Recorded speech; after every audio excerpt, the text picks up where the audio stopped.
Right now, after the devastating performance of Mr. Joe Biden in the first presidential debate, I told in my last video that there will be internal voices within the Democratic Party to replace Joe Biden as the candidate, and now those things are arriving and arising, and there are five potential candidates who can replace Mr. Joe Biden, and the most potential or the most obvious one is nobody else than the Vice President herself, Miss Kamala Harris, and she should be the first choice, or I think that she would be the first choice of some of the Democratic Party insiders to replace Joe Biden. Age is also on her side; she is just 59 right now. But the biggest problem with Kamala Harris, to whom Donald Trump used to call communist Kamala, is that she is not more popular than Biden himself.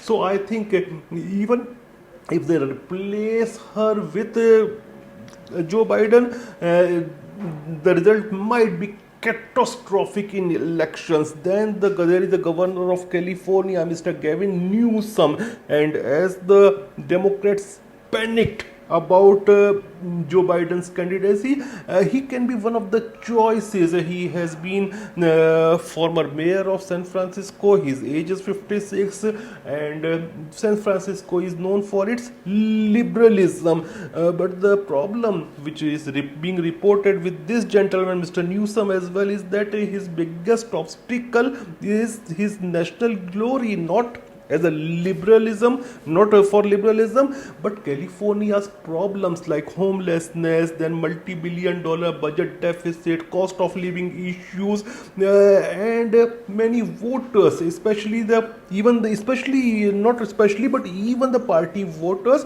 they partially blame the governor for all this crisis.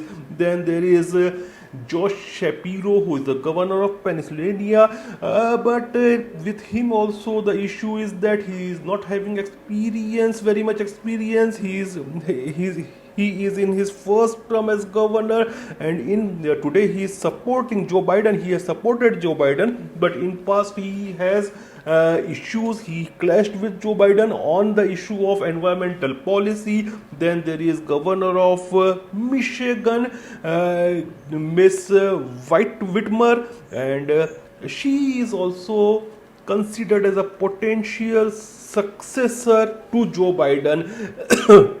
And she got highlights in news when she attracted those headlines during COVID-19 pandemic, and when she sparred with Trump's White House over public health responses. Then she later dominated the national headlines in October 2020, when the law enforcement officials uncovered a plot by a pro-Trump group to kidnap her. So she is also the one who can replace Mr. Joe Biden. Then there is the governor of Illinois, who is in second term, and he is also an outspoken governor. But the issue you can understand with all these faces, they are not comparable. They do not look comparable to Donald Trump. So that is the reason I say that the possibilities of a very bad election is standing in front of